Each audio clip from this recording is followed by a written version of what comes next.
7 petala langit. Bermaksud Allah berada di atas 7 petala langit. Hadis ini diriwayatkan oleh Bukhari dalam kitab Al-Maghazi dan Muslim dalam kitab Al-Jihad wa Syiar. Begitu juga dalam hadis yang diriwayatkan oleh Imam Bukhari, Nabi Muhammad sallallahu alaihi wasallam bersabda, "Lamma qadallahu al-khalq kataba kitaban 'indahu sabaqat rahmati ghadabi fahuwa 'indahu fawqa as-sama'." Setelah Allah mencipta makhluk, ditulis suatu kitab di sisinya. Rahmatku mendahului kemarahanku ataupun kemurkaanku. Maka ia di sisinya di atas langit. Ia di sisinya di atas langit. Ini menunjukkan bahawa Allah di atas langit. Hadis diriwayatkan Bukhari dan Muslim. Kemudian hadis yang diriwayatkan oleh Bukhari Muslim ini dikuatkan oleh firman Allah Subhanahu wa taala, Ar-Rahmanu 'alal 'arsy istawa. Allah itu bersemayam di atas arasnya. Lihat surah Taha ayat kelima. Dan diiringi juga dengan firman Allah dalam surah Al-Baqarah ayat 29, Summa stawa ila sama', dan dia berkehendak menuju langit. Kemudian di dalam kitab Al-Qawaidul Muthla fi Sifatillahi wa Asma'ihil Husna, halaman 58, berkata Al-Baghawi yang dinukil dari Ibn Abbas dan dari ramai lagi para mufassir salaf, bahawa apabila memperkatakan di mana Allah, mereka hanya berpegang pada lahir lafaz istawa yang bermaksud bersemayam, iaitu bersemayam Allah di atas arasnya, iaitu arasnya di atas langit. Kemudian mereka menyerahkan kepada ilmu Allah Subhanahu wa taala bagaimana ketinggian Allah Azza wa Jalla yang sebenarnya. Para pendengar dan para penonton yang dirahmati Allah Subhanahu wa taala, yakinilah bahawa Allah Subhanahu wa taala berada di langit dan bersemayam di atas arasnya, dan arasnya di langit yang di atas langit yang ketujuh, di atas air. Di waktu Hajjah Wada', ketika Rasulullah SAW bersama 124,000 sahabat, baginda telah bersabda. Mereka mendengar sabda Rasulullah SAW, dan hadis ini adalah diriwayatkan oleh Muslim dalam kitab Hajj, bab Hajjan Nabi.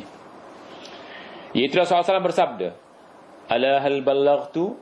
Qalu na'am. Ala hal ballaghtu?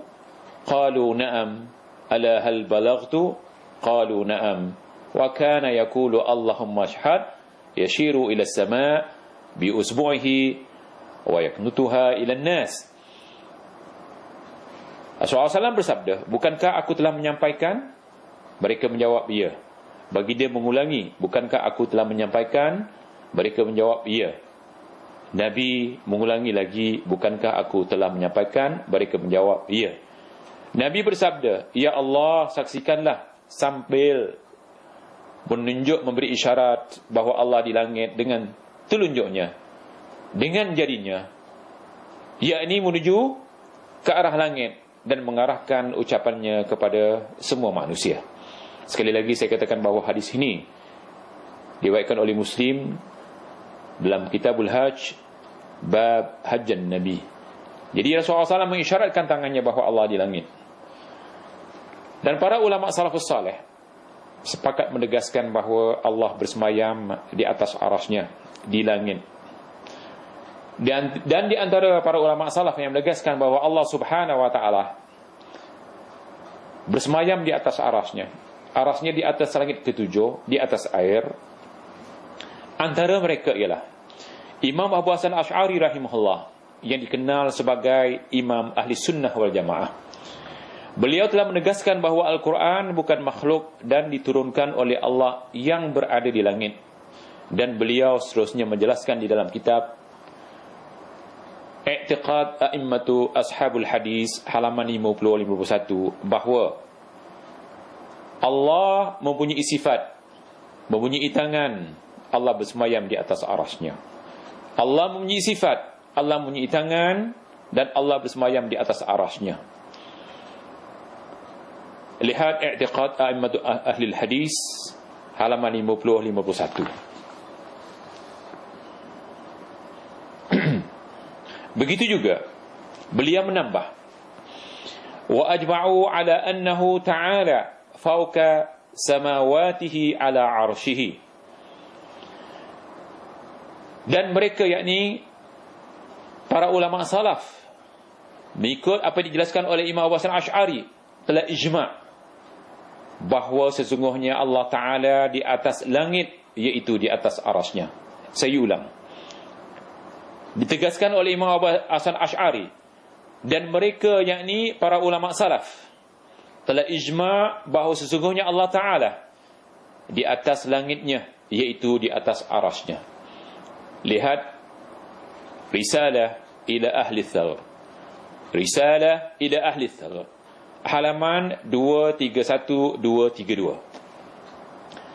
Kemudian di dalam kitab Al-Ibana an Usulid Diyanah yang ditulis sendiri oleh Imam Abu Hasan Asy'ari, di halaman 48, beliau rahimahullah menjelaskan, di atas langit, langit itulah arasy. Di atas langit-langit, dimaksudkan langit ketujuh, itulah arasy. Maka tatkala arasy berada di atas langit, langit Allah berfirman, apakah kamu merasa aman terhadap zat yang berada di atas langit? Sesungguhnya ia istiwa bersemayam di atas arasy yang berada di atas langit, dan tiap-tiap yang tinggi itu dinamakan as-sama. Maka arasy berada di atas